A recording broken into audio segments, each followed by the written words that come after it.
Cervical pain or neck pain వచ్చినప్పుడు దాన్ని ఆషామాషిగా తీసుకోవద్దు.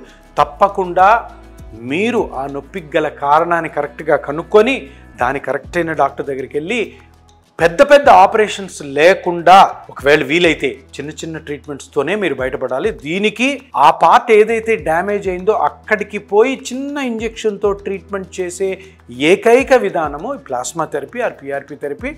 సేఫెస్ట్ ట్రీట్మెంట్, ఎటువంటి కాంప్లికేషన్ ఉండవు. కానీ సరైన డాక్టర్ దగ్గరికి మీరు వెళ్ళాలి. ఎవరిదంటే వాళ్ళ దగ్గర చేసుకుంటే ఆ ఇంజెక్షన్ వల్ల కూడా ప్రాబ్లం రావచ్చు. అందుకని ఎక్స్పీరియన్స్ ఉన్న డాక్టరు, ఎవరికైతే వాళ్ళ హాస్పిటల్లో ఈ టెక్నిక్ చేయగలిగిన సమర్థత ఉందో, అంత ఇన్ఫ్రాస్ట్రక్చర్ ఉందో, అటువంటి డాక్టర్ దగ్గరే తప్పకుండా చేయించుకోండి.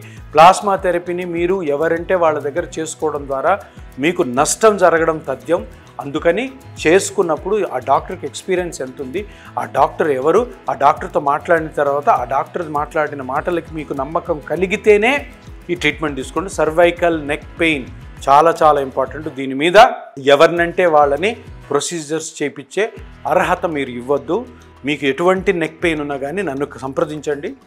నేను మిమ్మల్ని క్షుణ్ణంగా పరీక్ష చేసి స్కానింగ్ చేసిన తర్వాత మీ నెక్కి ఏ విధమైనటువంటి ప్రాబ్లం లేకుండా మీ నొప్పి తగ్గించే బాధ్యత నన్ను సంప్రదించండి.